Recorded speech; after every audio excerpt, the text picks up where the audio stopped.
I'm a thinker, observer, the baddest man you ever heard of.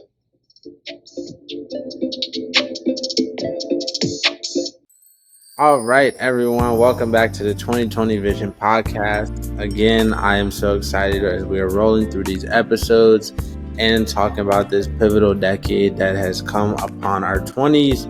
Many lessons, many experiences, things that we have to go over. So, as we're nearing the end of our season, I wanted to transition the conversation into a couple things that I feel like are relatable and personable to people throughout my life and probably many of yours too. So that topic is called cyberbullying. And I know that many of you that know cyberbullying, it is a very deep and hearted issue within pretty much all of society.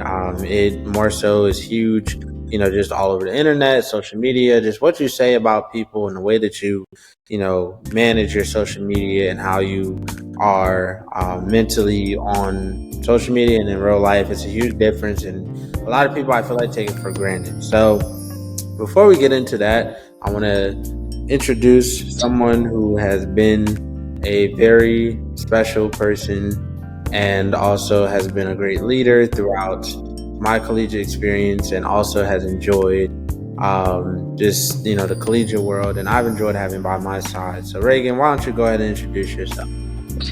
Hi everybody, my name is Reghan Boswell. I am a second year biochemistry major on the pre-med track with a leadership studies minor from Troy, Alabama. Awesome. Thank you, Reghan, for hopping on. I'm excited to talk about this topic because it's something that I've dealt with personally. A lot of people have really brought this to my attention just in the last couple of years, just because it is a huge issue.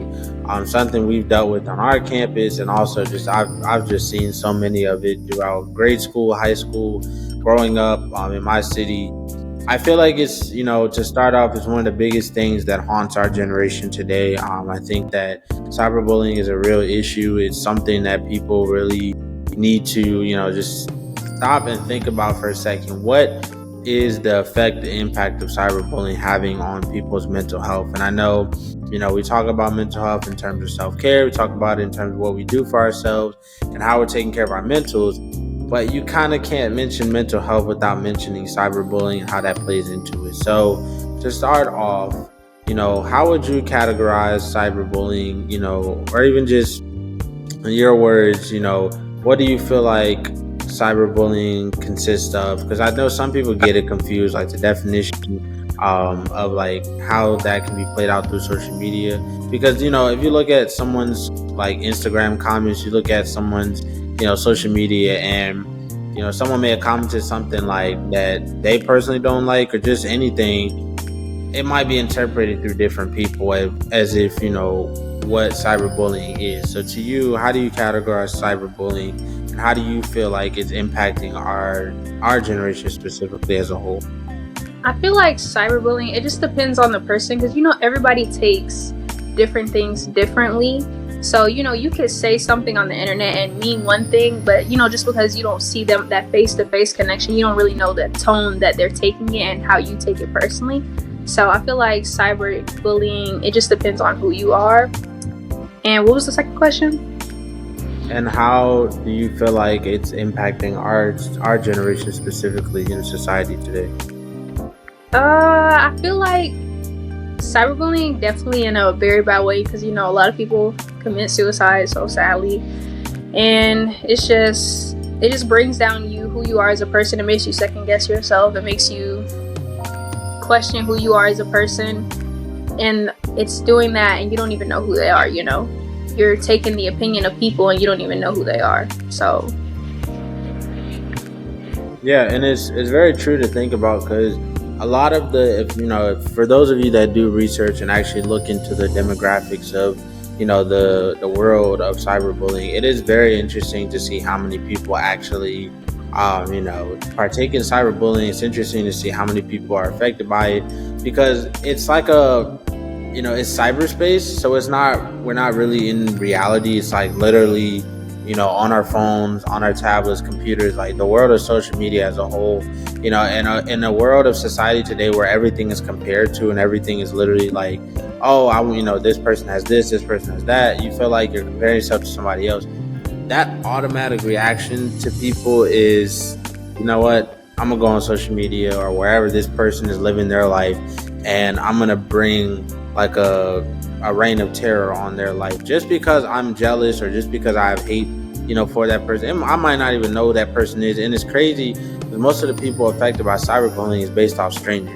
And this goes with celebrities too, because you have a lot of celebrities who speak out against cyberbullying. But you have a lot of celebrities that do it too. People who say hateful, nasty comments, who feel like they're constantly above or better than people. Like, I just don't feel like we should live like that as a society because it's very toxic. Number one, and number two, we're not going to make it as a society for future generations and our future kids, and how they navigate their spaces, especially thinking about like social media, because we don't know with AI and all the new like social media stuff and tech coming on like in the future. I don't know where our kids going to be in the future, and I don't know how they're going to be able to process that as a whole with mental health and knowing like how to cope with it, because everything's going to be programmed. Now, God forbid, but humans are going to advance to that level at some point in the next 50 to 100 years. So that's really important. But going into like breaking down into a little bit what cyberbullying is, for many of you who have experienced cyberbullying, and Reghan, I don't know if you've experienced it personally, but if you know someone that has experienced it, how do you feel like it impacts them, like from your point of view? Because I know when we look at cyberbullying and how it affects us from our point of view, it may be like the most negative thing in the world, or it might just be something that somebody may have said smart out of their mouth, or something that is negative towards another person. So how has it impacted the people that you've seen, around you, or just anyone that you feel like it has personally impacted? I feel like I've never experienced cyberbullying myself, but I feel like it makes them feel helpless, somebody who you don't know is speaking down on you and your character, and if you don't know who they are, you don't know how to get in contact with them, and all you can really, and if it was information that you didn't plan on getting out, something privately that you could have shared with somebody, you can't do anything about that. You just have to sit there and watch as everybody is seeing a side of you that you didn't even allow for them to see, and that someone took from you. Yeah, that's how I feel. You gotta keep your life private. I tell people all the time, please, folks, stop sharing your life on social media and stop sharing your personal business on social media. Like, it's okay to post, your memories, what you're doing, day-to-day, like activities and stuff, but please do not post your personal business. But a lot of cyberbullying comes from when like people, they'll share something privately with someone who they trust, and then they'll take that public. That's what from the cyberbullying I've seen. This when it's like private, and then they'll like, they take it to that whole other level. That's the problem, because most people, say, I want to trust this person, I want to trust, that person with my information, and then your information gets out there, and you're like, dang, like where did, how did that happen? And most of it is safety and security. Like, there's this huge research going around right now about the demographics of society and how people are fitting into, the census and the different types of like a variety of where people live and how people live and the different experiences that people have. When you look at the demographics, you're like, wow, like it's a lot of people on this planet, and it's just so much that can be compromised, and so much security and safety. Like, there's, and I have tried to tell people this from day one, like, don't post your personal information, like even your license plate. I see a lot of people that post pictures with their car, their license plate. That's literally giving the world access to where you are, to what you do. Don't post your bank stuff nowhere. Don't put, like, people get real comfortable in the eyes of social media as a person, and also in the eyes of trusting someone else with social media. And they're like, oh, that person's fine. Like, my friend, my cousin, my uncle, or whoever's on social media is not going to post this stuff. And you have to realize that is your biggest mistake in the first place, is even letting them have access to that stuff. So definitely agree with you on that. And then next is going into a little bit more into the breakdown of it. When cyberbullying, the effect that it has on people, suicide rates, which have gone increasingly high in the last, 4 to 5 years. Like I've been doing research on it, and people have really felt like they've had no way out. And I feel like a lot of people, in life just feel like they don't have a way out. So how would you feel like people can categorize, like, coping mechanisms, give, like, how can they get away from those kind of things, maybe escape the cyberbullying and like stress that it brings them, things that you have seen from other people, or just things that you may have come upon based on like research, or just things you've heard from people who may have dealt with cyberbullying at a time. What I've heard from other people, I actually experienced one time where a girl went to my school and some private things that she had expressed to someone got posted online, and she actually did end up ending her life. Just because I guess we never spoke on it personally, but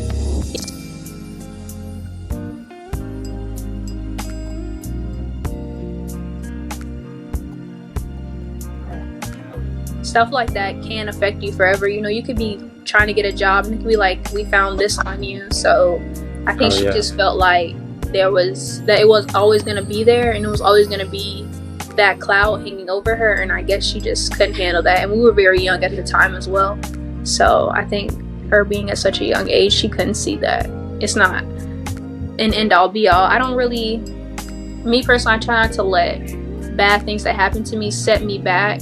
I roll with the punches and then I keep going forward, because as you know, life goes on. So I really wish that she would have had someone to tell her that.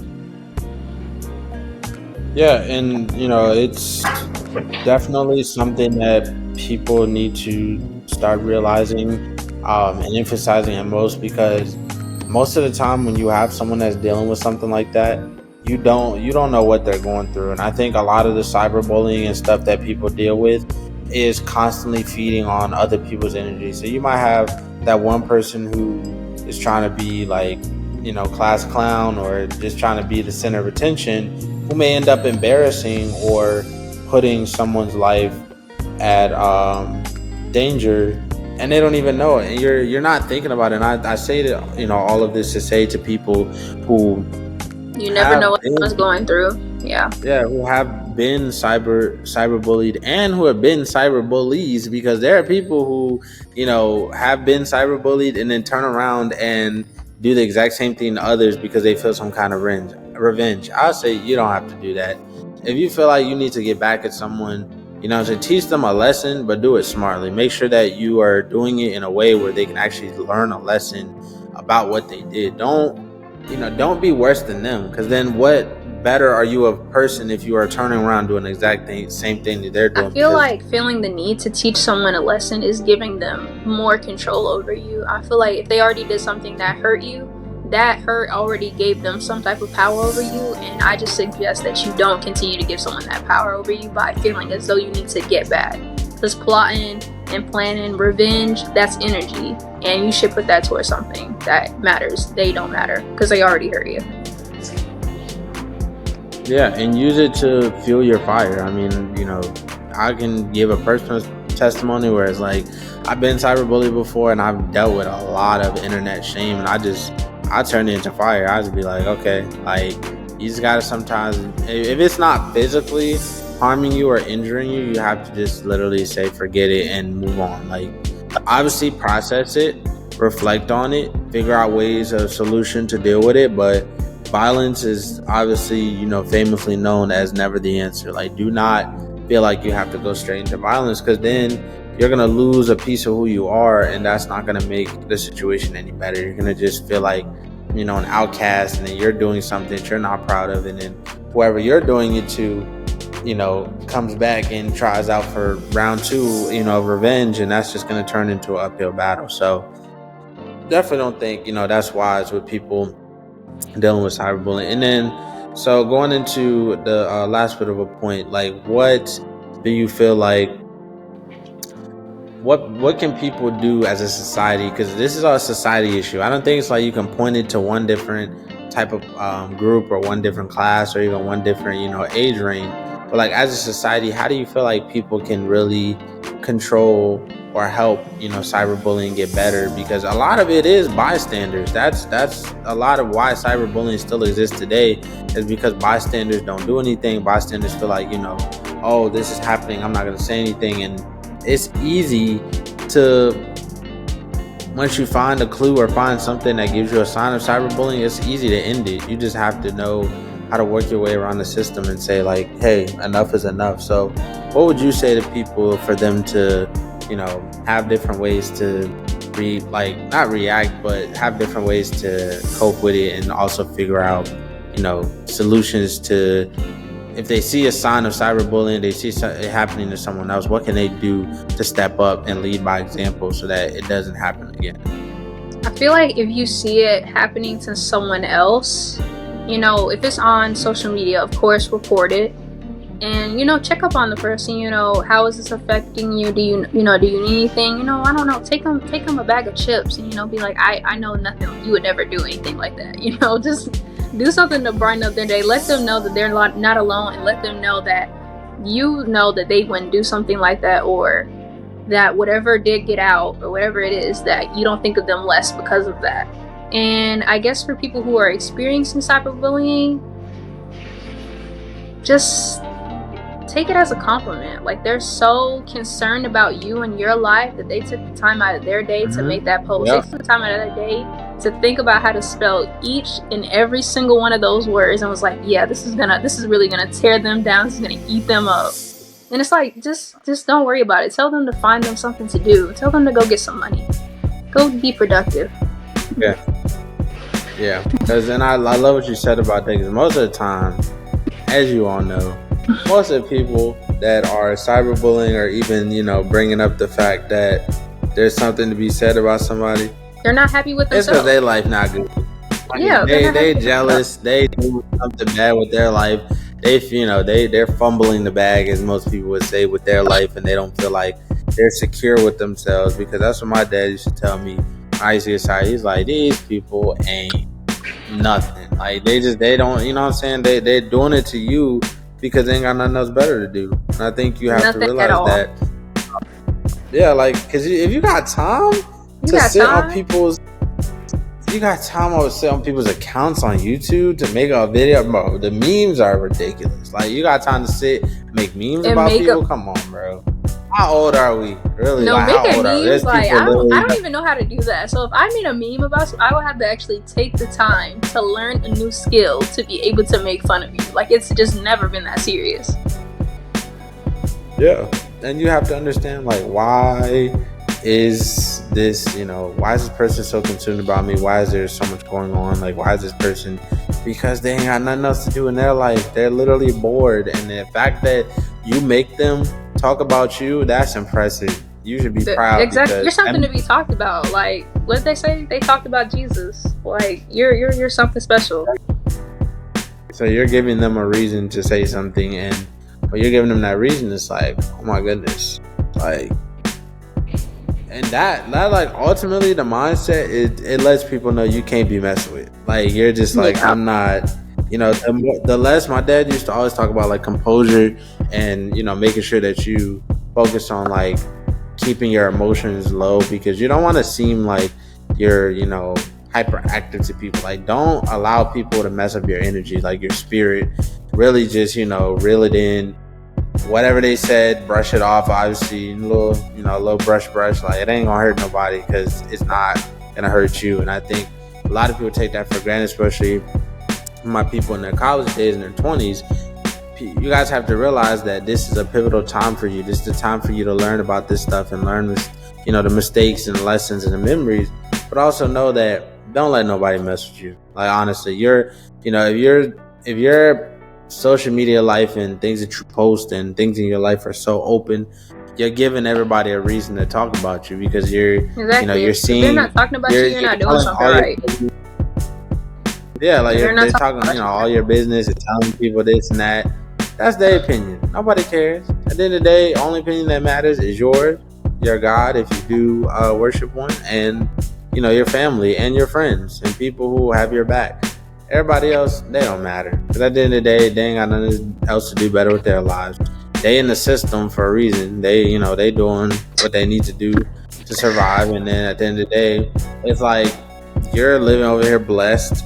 You're living your life, and I champion that to all of you to never take cyberbullying. Obviously take it seriously, but never let it affect your mental health. Never let it affect your personal life.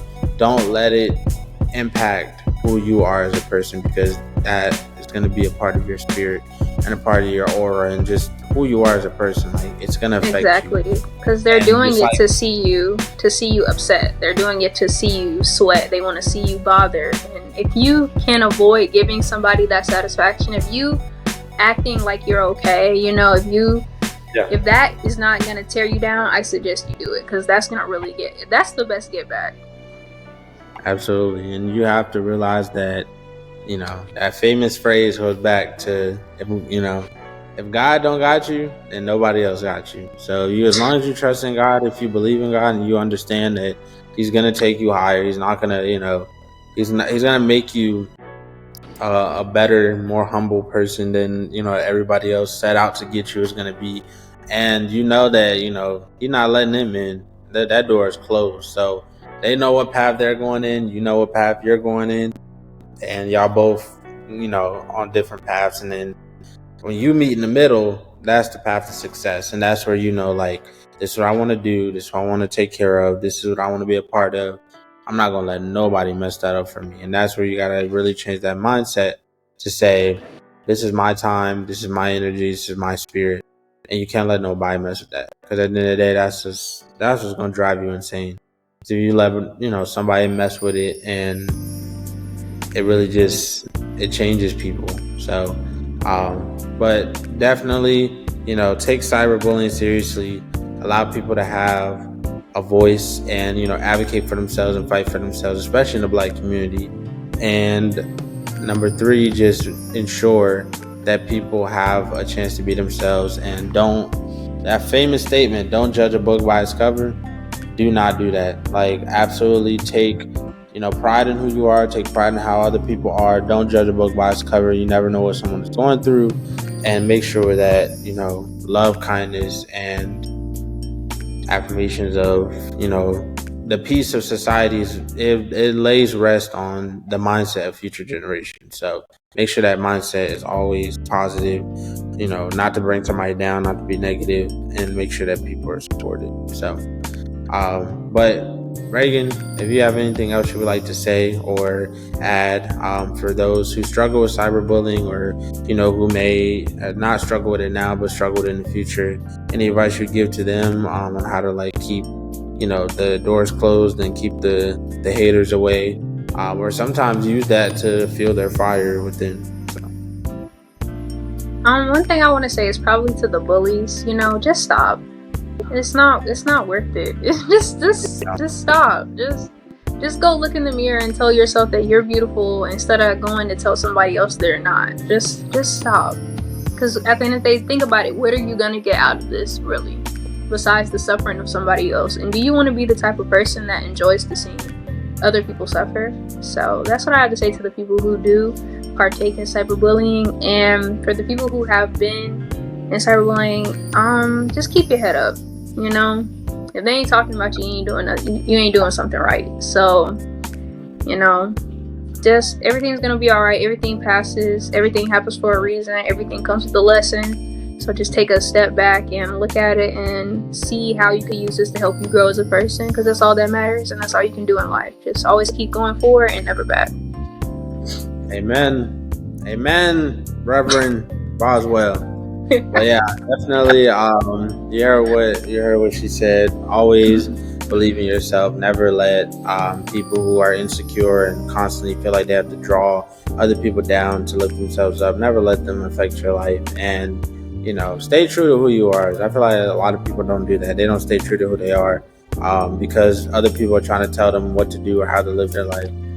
As long as they ain't paying your bill, that's all that matters. Like, if they pay your bill, I can understand you, calm down a little bit. But you might have to check yourself. Your bill, those that aren't, covering your car note or paying your mortgage, or even just giving you straight out rich people money. Don't be out here trying to, make them happy, or do what make you happy. Do what makes you happy. Invest in yourself. Always. Love yourself. Love God. Love Jesus. And prosperity for all. So thank you, Reghan, again for hopping on this episode. Thank you to everyone for watching. This has been an exciting season. There's so much more to come. I am ecstatic on what this has done for people in their 20s and allowed them to just dig deep within themselves and transform during this pivotal decade. So I hope you all stay tuned. There's a lot more to come, and I will see you on the next episode.